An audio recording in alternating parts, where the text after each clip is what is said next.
En 1832, Alexandre Dumas, le futur auteur des Trois Mousquetaires et du Comte de Monte Cristo, part pour un long voyage à travers les Alpes. Le jeune écrivain passera par Chamonix, où il fera la rencontre de Jacques Balmat, le premier vainqueur du Mont Blanc, alors âgé de 70 ans. Il prendra en note le récit du vieil homme et comment il entra dans l'histoire près de 46 ans plus tôt.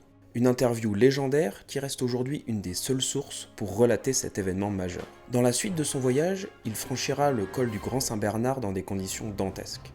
L'endroit est vivement marqué par le souvenir de Napoléon, dont le passage avec sa grande armée sur la route de sa campagne d'Italie est encore dans toutes les mémoires locales. À son retour à Paris, Alexandre Dumas écrira ses impressions de voyage en Suisse, un énorme volume dans lequel il regroupe tous ses écrits en y ajoutant une bonne dose de fiction. Les éditions Guérin ont isolé les chapitres se déroulant autour du massif du Mont Blanc pour sortir ce livre, dans lequel vous retrouverez plein d'autres anecdotes. C'est vraiment un récit passionnant que je vous conseille.